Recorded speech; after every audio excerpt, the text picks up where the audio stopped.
दोस्तों add Lawrence एक America के गणितज्ञ और मौसम वैज्ञानिक थे जिन्होंने मौसम को प्रेडिक्ट करने के लिए एक कैलकुलेशन दी थी। न्यूमेरिकल वेदर प्रिडिक्शन का एक फॉर्मूला दिया था जिसकी वजह से आप कुछ डेटा था जैसे कि टेम्परेचर, प्रेशर और विंड, इन सबको आप इनके डेटा अगर डालते हो, अभी जो भी मतलब जैसे अलग अलग जगह पे आपके वो लगे हुए हैं सेंसर टाइप के जो अलग अलग जगह पे आपके प्रेशर, टेम्परेचर और विंड को मेजर कर रहे हैं, और उन डेटा को यूज करके आने वाले टाइम में जो भी मौसम होने वाला है उसकी जानकारी देने लायक इन्होंने कोई सिस्टम बनाया होगा जिसकी वजह से एक प्रोबेबिलिटी का पता चलता था कि अभी वेदर की क्या प्रोबेबिलिटी रह सकती है। ठीक, तो दोस्तों उसके बाद हुआ क्या, 1961 की बात है। लॉरेंस जो थे उन्होंने क्या किया कि कोई मतलब वेदर के कुछ पैटर्न्स थे, 12 पैटर्न्स थे, उनको अलग अलग वेरिएबल्स के हिसाब से उसको स्टडी कर रहे थे। ठीक है, जिसमें क्या था कि विंड स्पीड और टेम्परेचर को लिया जाता था। तो उस डेटा के हिसाब से वो चेक कर रहे थे कि कितना ज़्यादा एक्यूरेसी होगी या जो भी मतलब वो उतना चेक कर रहे होंगे। तो उसमें क्या हुआ था कि कुछ टाइम बाद उन्होंने क्या किया, टाइम बचाने के लिए इसको सिमुलेशन पे डाल दिया हुआ। तो सिमुलेशन पे डालने के बाद क्या हुआ कि तो जो उनकी मशीन थी दोस्तों वो क्या कि बिल्कुल ही अलग आउटकम देने लग गई, मतलब जो भी उसका कैलकुलेशन था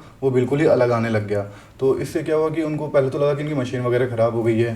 ठीक है, यानी कि मतलब जैसे पहले अगर खुला आसमान दिखा रही थी तो अभी अचानक बारिश तूफान टाइप का मौसम दिखाने लग गया। तो फिर क्या किया उन्होंने, जब चेक किया तो उनको पता चला कि इसका कल्प्रिट क्या था, डेसिमल नंबर के हिसाब से बस। और वो भी डेसिमल नंबर कितना, पहले वो 6 डिजिट तक ले रहे थे, ले रहे थे। जैसे इसको एग्जांपल में देखोगे आप 506127, तो यहाँ पे 6 डिजिट तक ली है। फिर बाद में उन्होंने क्या किया, उसको राउंड फिगर में करके 3 डिजिट का कर दिया था।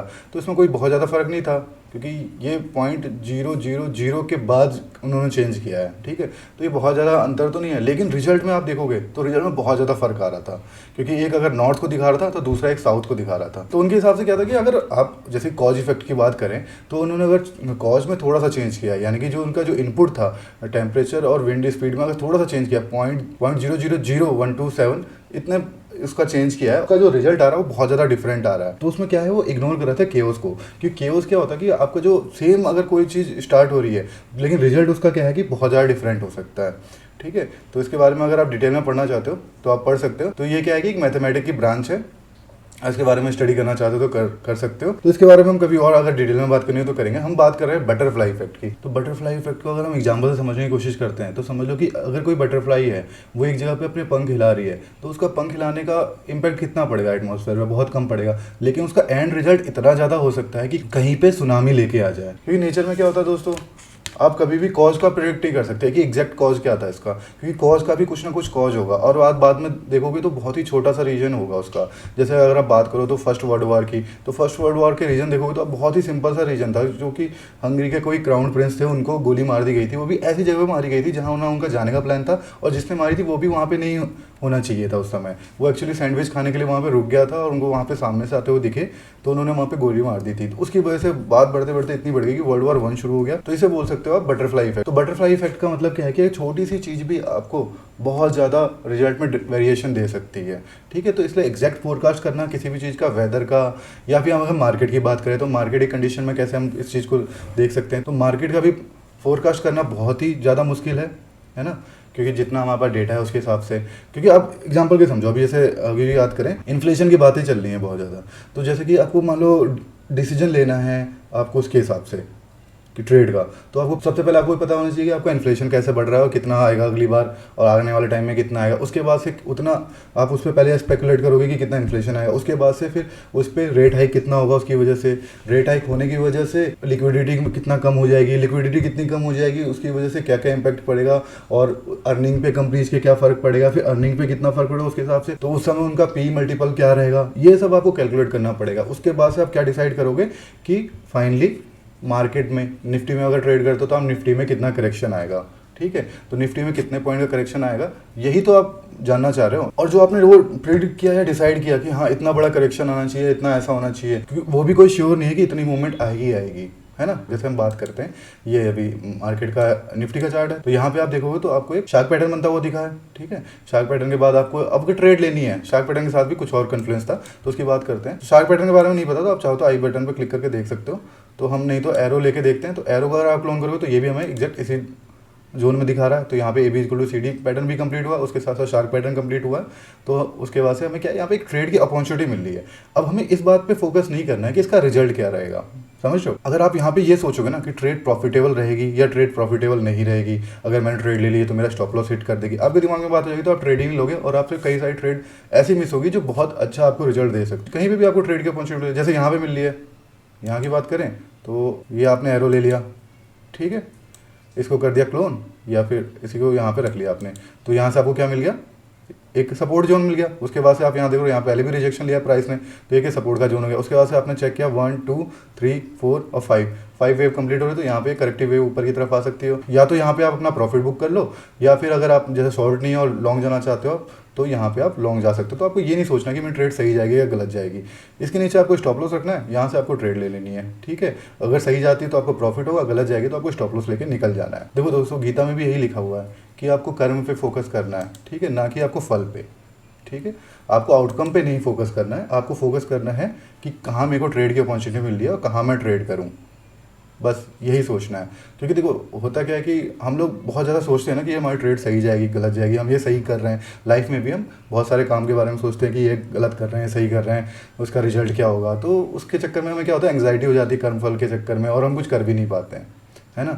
तो जैसे कि हम महाभारत के एक एपिसोड से सीख सकते हैं जिसमें क्या होता है कि अर्जुन के सामने उनके गुरु और उनके जो परिजन वाले व्यक्ति होते हैं वो सब खड़े होते हैं, ठीक है। तो अब उस समय क्या होता है कि जो अर्जुन होते हैं वो उस पर तीर चलाने से हिचकिचा रहे होते हैं, मतलब कि यार मैं गुरु पे कैसे तीर चलाऊंगा, सामने तो मेरे गुरु खड़े हैं, इनसे मैंने सीखा है।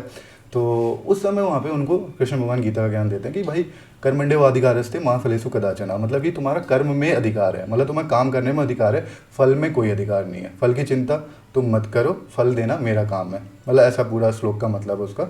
तो उसमें क्या है कि फल वाला जो डिपार्टमेंट है, पनिशमेंट और सजा वजा वाला, ये डिपार्टमेंट तुम्हारा नहीं है, ये तुम्हें नहीं देखना है, ठीक है। इस तुम अपना बस कर्म करते रहो। तो वैसे ही आपको क्या करना है, यहाँ पे बस आपको ट्रेड की अपॉर्चुनिटी मिल रही है तो आपको ट्रेड करनी है, आपको ये नहीं सोचना है। आपको जैसे पहले तो आपको थर्ड स्टेज में हो, मान लो आप आपके पास सिस्टम है, अच्छा खासा ट्रेडिंग का सिस्टम है, तो आप उसके हिसाब से ट्रेड करो। अगर आपका ट्रेडिंग का सिस्टम आपको ट्रेड जनरेट करके दे रहा है तो आपको उस ट्रेड को लेना है, ठीक है।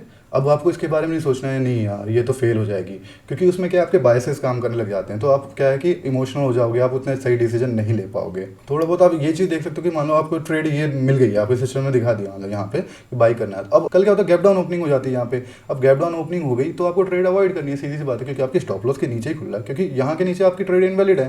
पहले तो आप ये मान के चल लो, ठीक है, इस पॉइंट के नीचे अगर जाता है तो मेरी ट्रेड इनवैलिड हो जाएगी, तो अगर इसके नीचे ही खुल रहा है तो आपकी पहले से ट्रेड इनवैलिड हो गई। तो स्टॉप लॉस वहीं तो लगाओगे जहाँ आपको लगेगा कि हाँ इस ट्रेड में रुकने का मन नहीं है मेरा, या इसमें ट्रेड में रुक के कोई फायदा नहीं है, तो वहाँ आप स्टॉप लॉस लगाओगे। तो वही चीज़ होती है दोस्तों, बिना किसी इंटेंशन के अगर आप काम करते हो। अब बहुत लोग बोलते हैं दोस्तों नियत का फर्क नहीं पड़ता, उस पर कर्म का ही फर्क पड़ता है, तो ऐसा नहीं है दोस्तों, आपके इंटेंशन का भी फर्क पड़ता है। आपके क्या कहते हैं, एक्चुअली जैसे कृष्ण भगवान ने जैसे बोला है कि कर्म जो बोला है कि वो निष्काम कर्म के लिए बोला है ना।